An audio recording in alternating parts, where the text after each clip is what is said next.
won't get to see on exhibit. So when you come to the aquarium, you won't get to see these guys unless you do like a program with us. And that's what these animals are for. So they're used to being around people and being touched and held and getting their picture taken. So when we're finished, if you guys want pictures and you want to touch everything, you're more than welcome to. This is a Brazilian rainbow boa. She is about full grown, so she's about 5.5 feet long when she's completely stretched out. And they're found in the rainforest along riverbeds. They kind of go in and out of the root system right there along the riverbed and eat frogs and lizards and anything else that's hanging out in that area. It's a boa constrictor, so they do constrict their prey. But she's pretty small. You don't have to worry about her constricting you too tightly. If she were to try, you could pretty easily pull her off if you had to. See, this is Danny. She's on the move. She's a red-footed tortoise.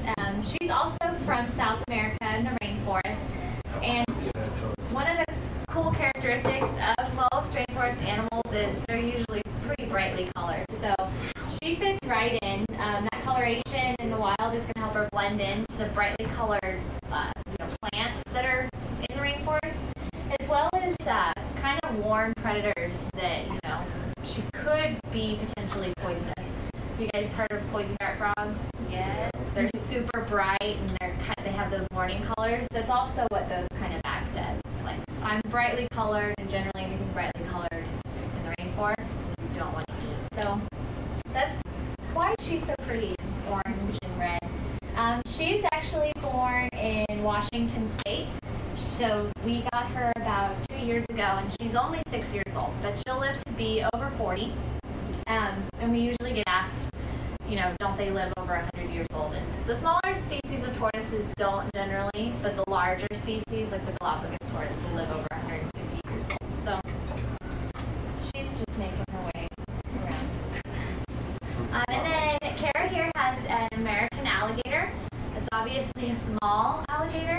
She's only about a year old, and we actually drive out to Louisiana to a wildlife refuge out there, and we pick up a clutch of babies, and we raise them up at the aquarium until they're about 5 or 6 years old, and we release them back in Louisiana. And this way, when we release them, they're already at the top of the food chain, so we're kind of giving them a head start in life. At this age, they're real vulnerable to being eaten by other animals, other alligators, raccoons, large fish would even eat a baby alligator. And so by taking them out of the wild and raising them up in captivity, when we release them, we just give them that extra start in life. Because as we all know, hopefully, the American alligator was an endangered species just until about 20 years ago, and now they're threatened. And so we're just trying to get their population back.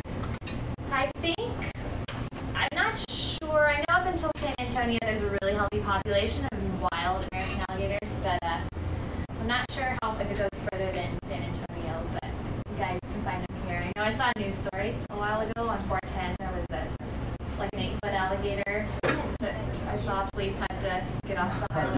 Where do they live? In people's just fresh water. What? Are you serious? It's like in the river, so when I'm floating down the river, I can be eaten by an alligator. Keep your eyes open. At this age, you'll notice her coloration. She's got those bright yellow bars across her back. It's really just camouflage.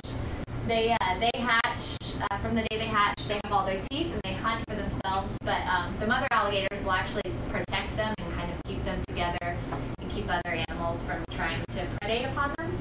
So if you are, floating down the river and you hear a chirping sound, kind of like a small, like a barking, you probably want to leave because that's usually the call for baby alligators